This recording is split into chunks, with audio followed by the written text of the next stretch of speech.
Good morning, Harvest. Over the course of my years here at Harvest, I've almost never repeated an old sermon again, but I'm going to do it this morning. And I'm not going to do it because I ran out of time, but because over the course of the sabbatical, there's been one theme that has really grabbed my attention, and that is how much my relationship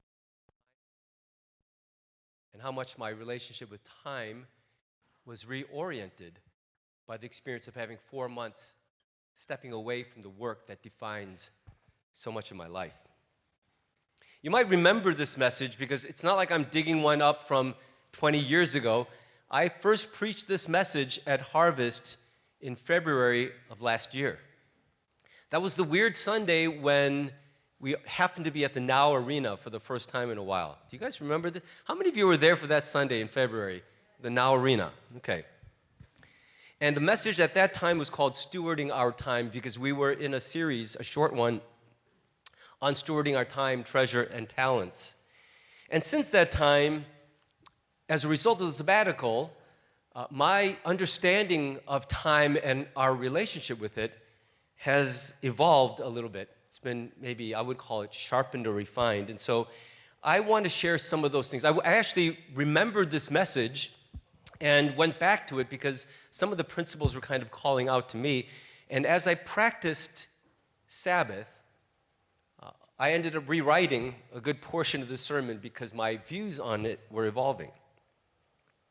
I want to start by asking you a question. What kind of relationship do you personally have with time? When you hear the word time, what are the strong or the first emotions that awakens in you? Do you feel like you have too much time?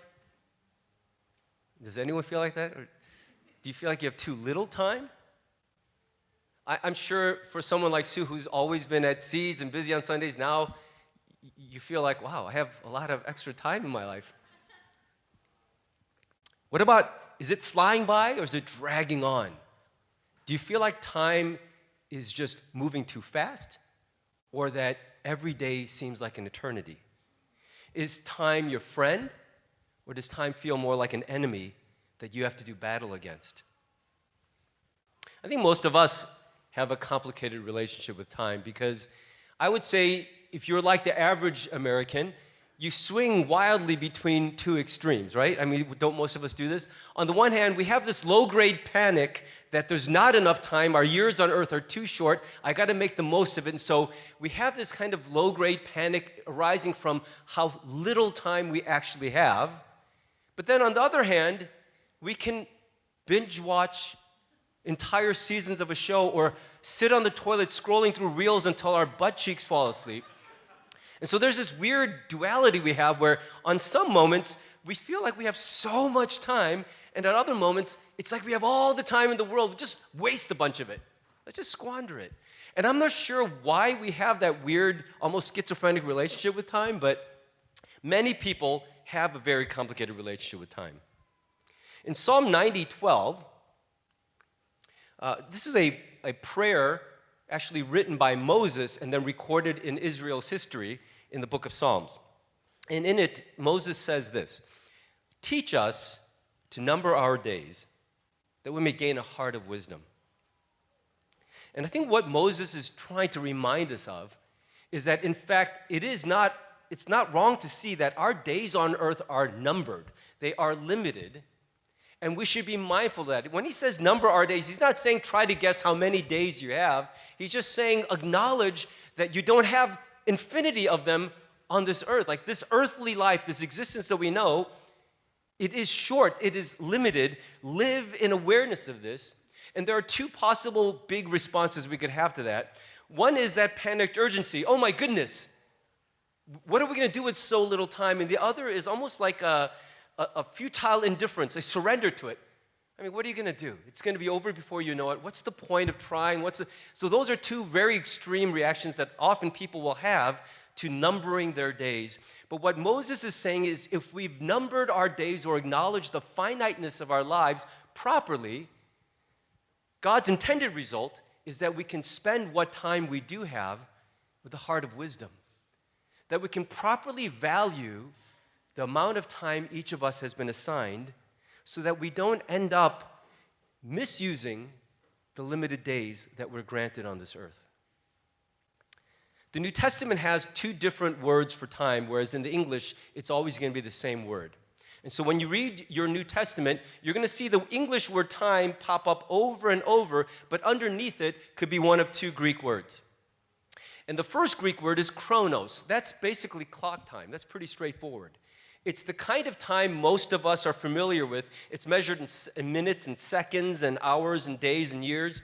It's the general sense in which most of us relate to time. And we have no choice but to live in chronos time. It is the continuum, or maybe the automated walkway at the airport that we stand on, and it moves us whether we want it to or not. I've seen probably some movie or TV show where the fantasy is you could make time stand still. Imagine having a pause button for reality, where when it's just getting too much, or things seem to be moving too quickly, or you're in this tender, sweet moment, like you're watching your little child sleeping, and you're just like, I want this moment to last forever.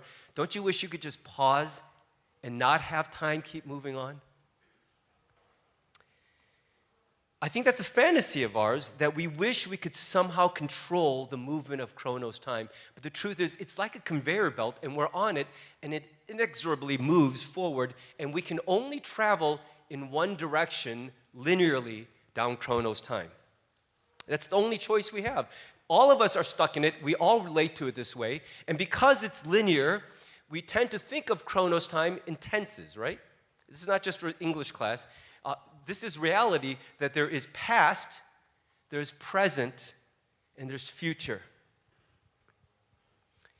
And what I've come to realize about myself and many other people is that we have a tendency to live primarily in the past or the future, to dwell on the past or the future with a lot of our time and our energy. Now, I hope nobody feels that I'm minimizing those two things, because there are some powerful, valid reasons why people get stuck or rooted in the past. And it makes it very difficult for them to move on. And there's some really good reasons why some people are obsessed with the future. There's so much that could be said on that. The Bible has much to say, and I hope to develop future messages that explore the way that we inhabit future and past. I think those are very important topics. But for today's message, my intent is to focus entirely on the present tense.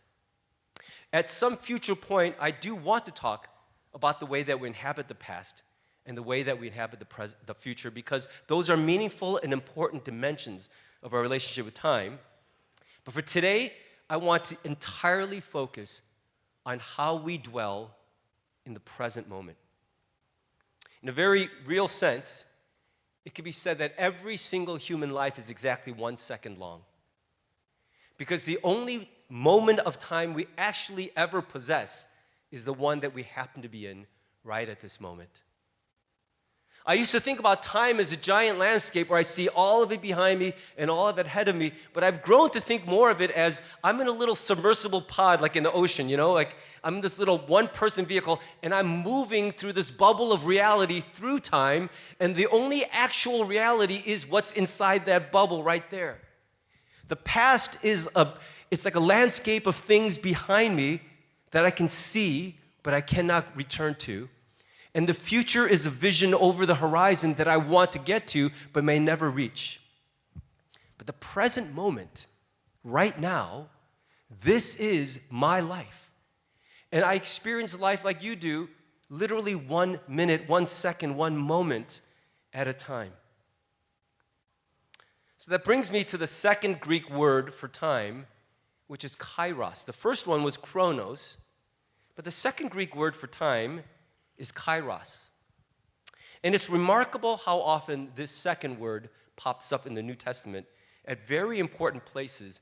And it's really important that you find some kind of an online resource to help you. Whenever you encounter the word time in your Bible reading, find out which one of those words it is, because it will deeply affect the way you understand and even attempt to apply the truth of that passage to your life.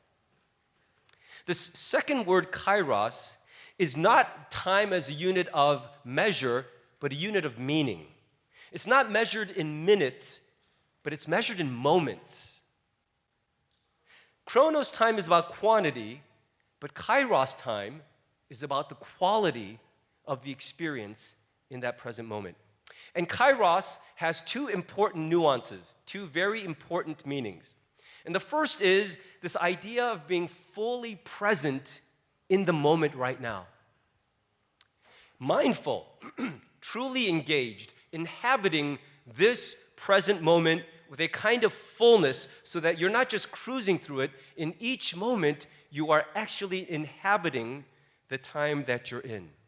It has undertones of being fully alive, fully mindful, really experiencing what is happening in you and to you, around you, in any moment of life. I don't think it's possible for the human being to experience this kind of kairos reality or presence constantly. I'm sure people have made the claim they do, but I don't believe it. I don't think anyone is capable of being that constantly mindful and present, but I think it's an aspirational goal. It's a way for us to understand that when God grants us the gift of time, it's one of the primary ways He wants us to experience time as a gift. Until my sabbatical, I didn't realize how little I truly dwelt in the present tense. I thought I did. As an Enneagram 7, I like to think that I'm always in the moment. I'm fully alive. I'm enjoying it. But the truth is, I was distracted, diverted. I was titillated. But being really present in a moment, you know how I know that I'm probably not that fully present? I have such foggy memories of my past. My brother remembers what we were wearing and what the airport smelled like the day we moved to the United States in 1973. He was 3.5 years old, and he vividly remembers everything.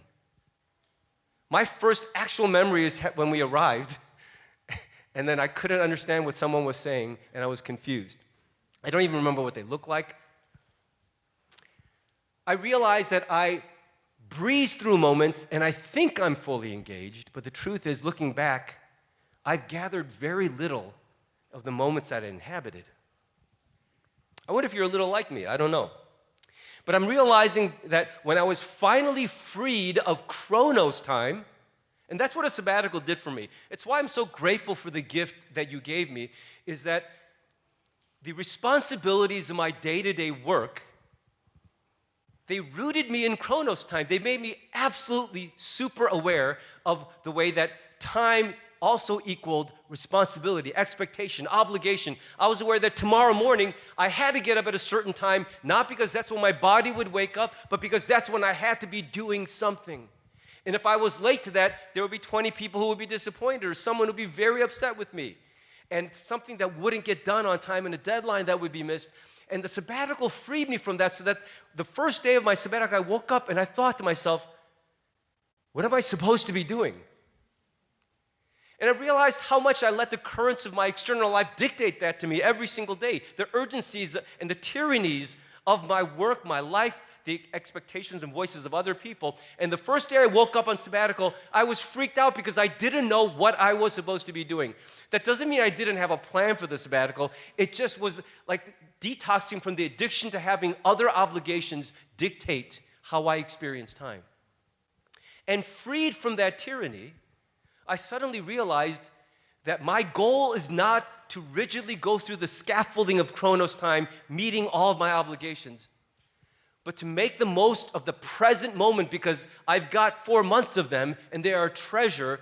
What I do and the meaning I extract from those moments, that's really what my mind was starting to be about. And over the course of those 4 months, something awakened in me, and I was really aware how little I'm present in the present.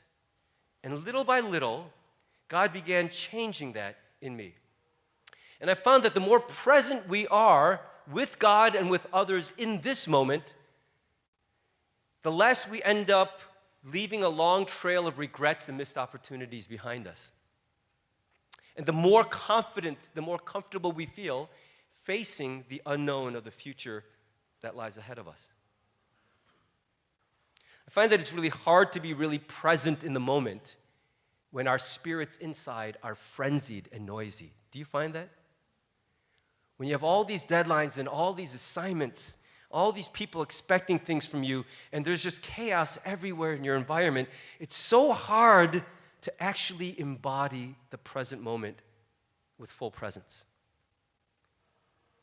Have you ever had a conversation with someone, and though both of you were going through the motions of the conversation, you could tell that you or the other person were not fully engaged in the conversation? Have you ever felt that? Maybe their eyes are kind of looking around for someone else to talk with, I don't know, or maybe you're just going through your to-do list or all this stuff, and so you're like kind of like, hey, yeah, oh, yeah, right, wait, say that again? And you're kind of having a conversation. Everyone else looks at you guys. It looks like you're having a conversation, but neither one of you is really talking to each other or listening.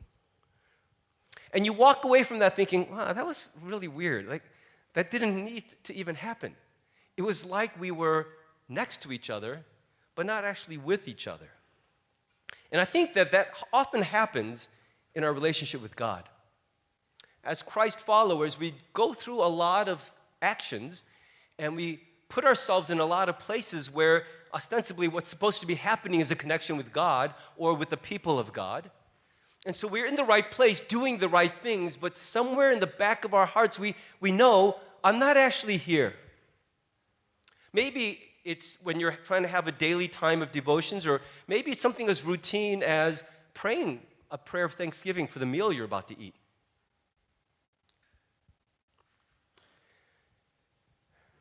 Maybe it's sitting down to your small group Bible study, your community group gathering.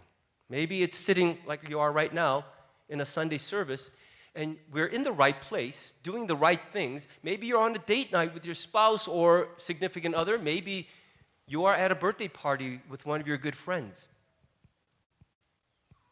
Who knows what it is we're doing, but there's a moment where we realize, I'm supposed to be fully present here with God and with the people around me, and I'm not really here. When we do that in our relationship with God, I like to think of it as being God adjacent, but not God focused. I'm in the proximity of God, but I'm not actually focused on Him, engaged with Him right now. And that can be really costly because something is lost when we train ourselves to go through motions without extracting from those motions the real value of what was supposed to happen through what we're doing. But when we are fully present, time seems to stand still, and we're engrossed in the reality of that present moment. Sometimes it happens with God. Sometimes it happens with the people we love, where even though it's someone familiar to you, once in a while, do you just ever have that moment where you're so connected, you feel so close, that you don't want that moment to end, and time seems to stand still, and you're just aware that we are inhabiting a real moment. And they don't have to be life-altering. That as we sang that last chorus of that last song a cappella, and I heard the voices of the church, and what was rising from my own heart was a moment. It was very beautiful to me, very precious, and I felt just for that moment like I was pulled out of my reverie on thinking about this message that I got to do, about leaders meeting coming up. In that moment, I was sucked right into the present, and it was really powerful. It could be that simple, just throughout the day, if we're attentive, a moment where God invites us to be absolutely present in who and what is right before us. And I want to encourage us to be thinking that way. In Luke 10, Jesus has this encounter with a pair of sisters who were very good friends. It's a famous story of the two sisters. You know their names, right? Mary and Martha. And I won't say much about this. I'm going to just read the passage and make one little observation. Now, as they went on their way, Jesus entered a village, and a woman named Martha welcomed him into her house. And she had a sister called Mary who sat at the Lord's feet and listened to his teaching. Listen to this. Martha was distracted with much serving. And she went up to him and said, "Lord, do you not care that my sister has left me to serve alone? Tell her then to help me. But the Lord answered her, Martha, Martha, you are anxious and troubled about many things, but one thing is necessary. Mary has chosen the good portion, which will not be taken away from her. The story of Mary and Martha is a great illustration of the difference between seeing past the moment and seeing the moment we're in.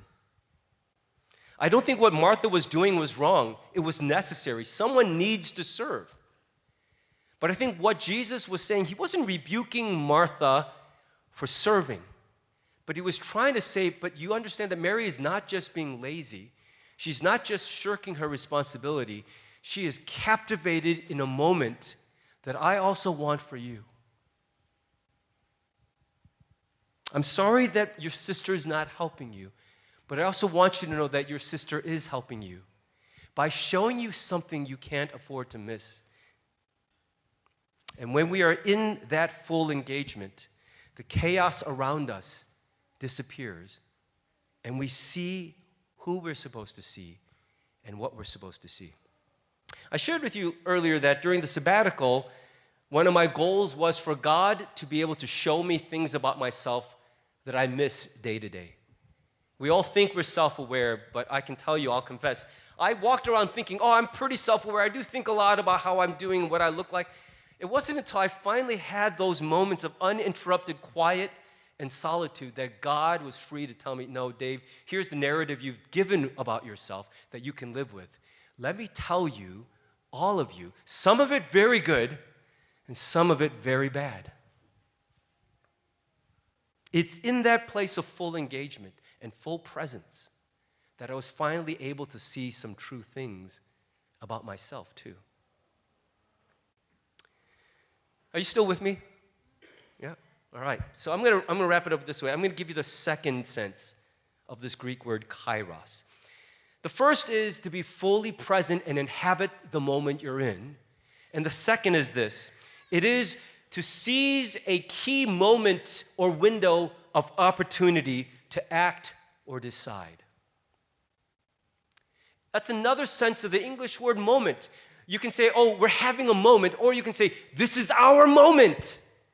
This is it. This is our time, our moment to do something. Our generation's moment, our ethnicity's moment, our gender's moment, our family's moment. There's a narrow window in which something can be done to effect change in our reality. And the truth is that that window doesn't always stay open forever. Often it's a window that closes within a finite time. In Greek mythology, the character Kairos was actually the youngest son of Zeus, the great god. He was depicted this way. He was very beautiful in appearance. Anyone who saw Kairos was immediately attracted to him. And he was also depicted as very fleet of foot. He had wings on his feet, just like Mercury or Hermes, and he could run very fast.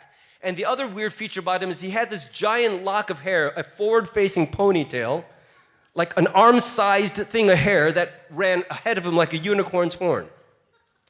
It's this very strange-looking appearance.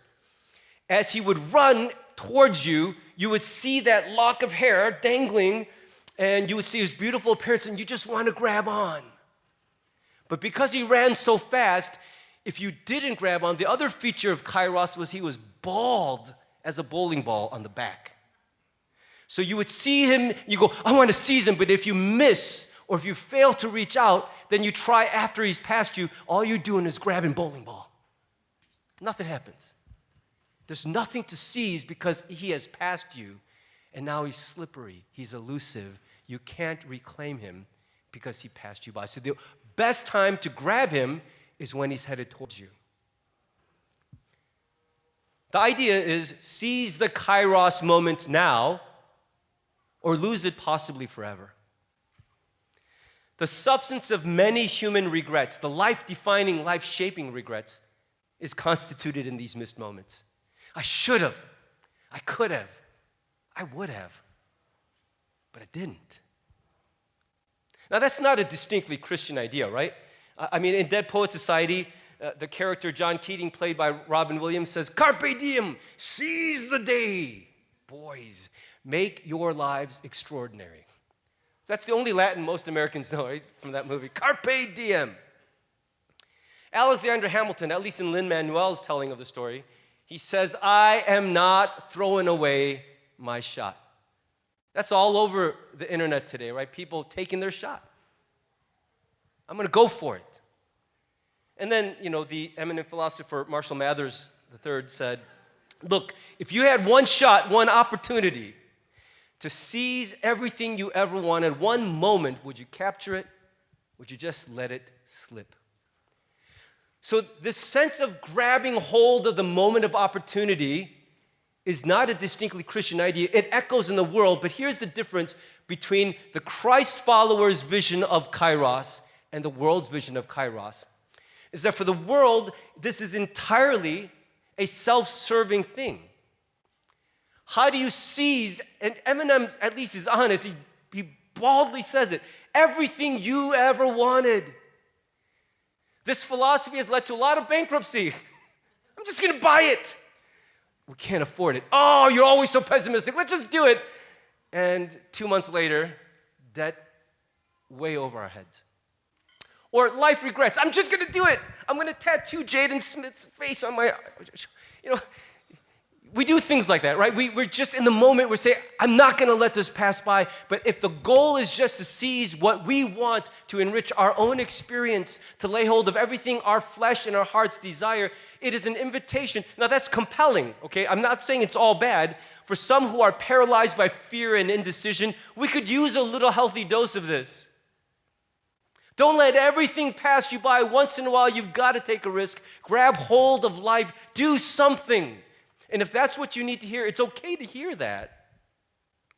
But if the only thing informing that moment of seizing hold of Kairos is self-serving desire, there's a terrible danger in it. Because the heart is not a worthy God to follow. How many of us know that our own hearts get us in more trouble than anyone else's heart? I wish I could trust myself, my own heart to lead me, but the honest truth is, it has betrayed me more than anyone else has. I like to victimize myself, pretend everything bad in my life happened at the hands of other people, but I had more agency than I ever want to admit. Don't you? So many of the tragedies and regrets in our lives do happen through our own agency as well. Not all, but so many. And so as Christ followers, we have a very different way of regarding this idea of seizing the moment of Kairos opportunity. And I'm not suggesting that the only appropriate way to seize it is if they're religious. Like, oh, I'm supposed to go to Africa on short-term missions, or I'm supposed to give this kind of money. I'm saying that there are times when the living God will nudge us or prompt us or sometimes even shake us with the conviction to do something or to act or to change something. Very often it comes in the impulse of either go or stop or turn. Sometimes it's slow down. But the living God will often nudge us inside and we kind of sense that it's Him. You can't always know for sure, but there's a sense once in a while, haven't you felt it, where it's like this idea or impulse foreign to yourself, not something you wanted to do or would have chosen, but it just inserts itself into your spirit and you feel it. Like you can even feel it in your body sometimes, you know what I mean? Where you're just like, I need to. And in that moment, often God is stirring something up in us because we say we want to follow God, but then we so often follow God on our timetable, on our terms, in our way. And God says, well, then that's not really just following me. It's kind of following yourself in my honor. But once in a while, I want to test, do you really want to follow me? Because I might ask you to do something you're not quite ready for, but you know in your heart, it's what I want for you. It may not be comfortable. It may scare you. It may be something that actually triggers certain feelings in you. And yet you sense it. It's not someone else pressuring you. It's God Himself. Just go and tell them you love them. Pull over the car and ask if that person's okay. Say you're sorry. Just sign on the dotted line. Say yes. In Ephesians 5, Paul says this: be very careful then how you live, not as unwise, but as wise, making the most of every opportunity. And that word opportunity is the Greek word kairos. Here it's not translated time, but it's translated as opportunity. Make the most of every kairos, because the days are evil. Therefore, do not be foolish, but understand what the Lord's will is. And isn't that an interesting relationship? That sometimes the Lord expresses His will to our lives in those kairos convictions. In those moments where in your heart of hearts you sense it, God is nudging you to act or decide. And that's how He shows up and directs us in our lives. And the important thing, just like the Greek figure of kairos, is that the most important response is to respond to it in the narrow moment called now, shortly after the conviction comes. Haven't you experienced this? I know I have, where a sharp conviction comes, and then I let fear or self-doubt stop me. You know, this has happened in conversation. Maybe you could relate to this. Someone's talking, and I could tell that even though they're smiling, their eyes look a little sad, and then you're kind of like, I feel like I want to pull this person aside and say, hey, are you actually okay? And so I feel it, but then I'm like awkward, because what if like I misread it, and then they're really busy talking, laughing with someone else, but I feel like I was supposed to do it, and then it gets awkward the longer you wait, and after all, you're like, maybe I was just, I don't know, maybe it was indigestion. And on your drive home, you're like, I should have. I don't know, I just really regret that I didn't do it at that moment. And then later, if you just call the person up, it's so weird. It's like, hey, so great party last night. Hey, are you okay? And they're like, whoa, like, what's that about? What? Did you hear something? Did someone say something? Sometimes that window is just there for a moment where maybe God knows that person would have been tender, open to the question, where in the next morning they would be defensive and closed about it. So the most important moment for one of these kairos convictions is often the moments immediately after God gives them. And what we do in the next 30 seconds to a minute with those convictions can often shape some of the most important turns that our lives take.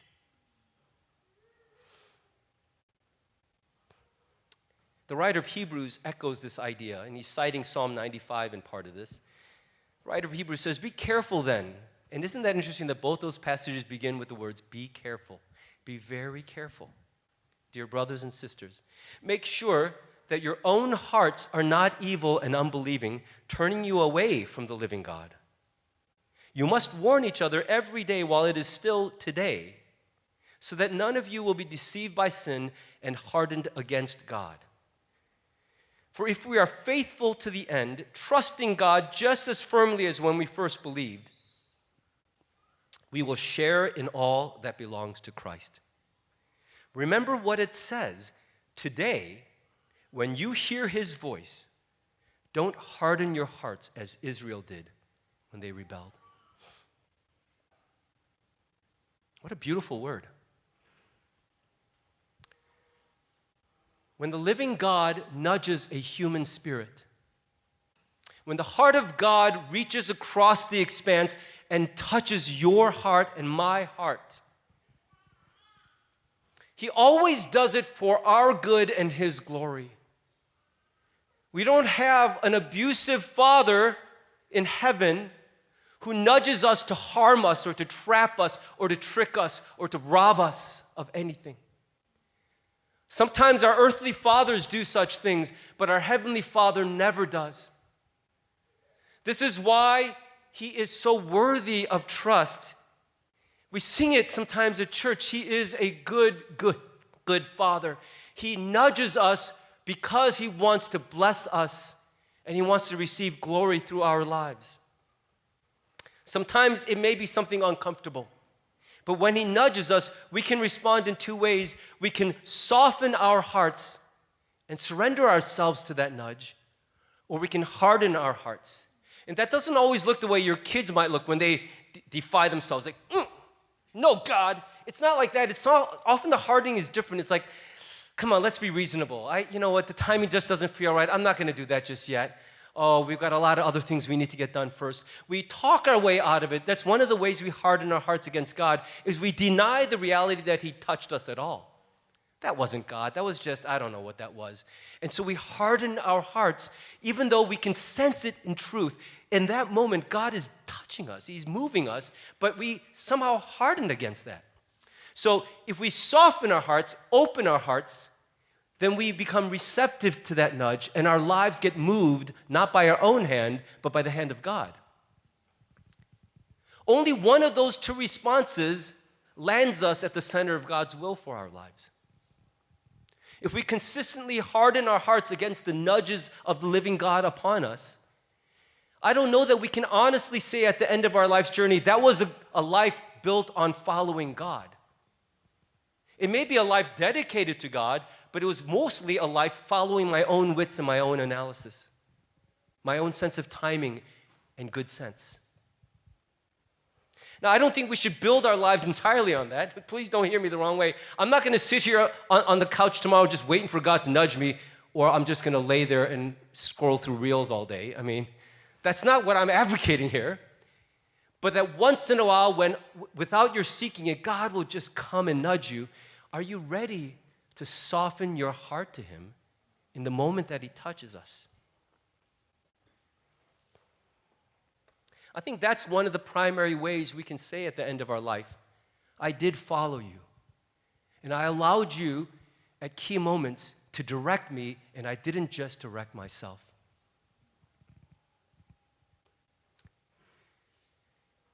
Let me conclude this way. When a resource is limited or scarce, it deeply affects the way that we interact with it. Okay? And so I can say for much of my life, money was that scarce resource. I felt very rich with time when I was younger, but I felt very poor with money. So whichever resource is the least plentiful, you're most careful how you use it. You're most mindful of when it goes out or when it comes in. Chronos time is so limited for us in our earthly life. And so the scarcity of it shapes the way we feel about it and the way we use it. But the amazing thing is that this concept of kairos time can free us from an enslavement to chronos time. And the thing is that the hope we have in Jesus Christ is that a day is coming for us when chronos time will be infinite. And when a thing becomes infinite, it ceases to be meaningful as a resource, and it only finds meaning in how you use it. Do you remember the first time that I preached this, I used the illustration of Jeff Bezos' money. That dude has so much money that talking about amounts is meaningless. You know, he has more money than the human mind can conceive of how to spend. And so now the only real value of Jeff Bezos' money is not how much of it he has, but what he can conceive of in his imagination to do with it. And he's chosen to put rocket ships into space, which is actually kind of cool.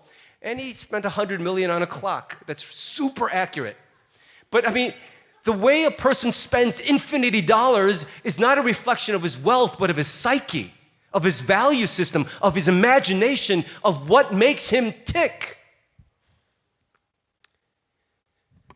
Though we have finite chronos, a day is coming when it will cease to be a meaningful number because we will have infinity minutes ahead of us.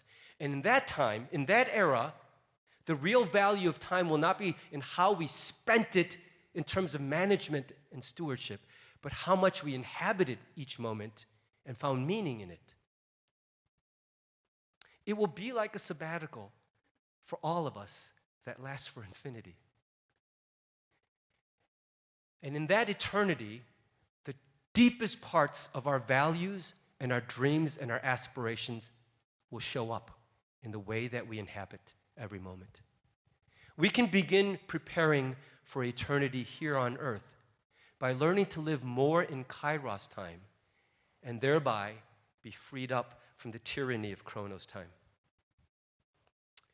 When we live fully present in the moments, when we lay hold of all of those specific windows of conviction when God is nudging us, in those rare moments, we convert chronos into kairos time, and become more fully alive. And we inhabit time the way that God meant for us to inhabit it. I want to invite you in the following week, not just to pass through the week, but to be mindful of your relationship with time this week. And pay particular attention to how often you catch yourself not really being present in the present. My prayer for us is that this week we will learn to practice how to inhabit time the way that God asked us to do it, intended for us to do it. And thereby, every minute that passes can potentially become a moment that shapes and defines and blesses us and the people around us. I want to invite you to just bow with me for a minute. I don't know if Pastor stands in the room, if you can make your way down. I want you to think about how many of your past regrets, not your pains, the pains are often at the hands of others, but how many of your past regrets might have been different had you been more present in the moments that passed you by, or had laid hold of a conviction or a nudge in your spirit. Think about how many things in the future might be missed if you don't learn to be present in the moment you're in.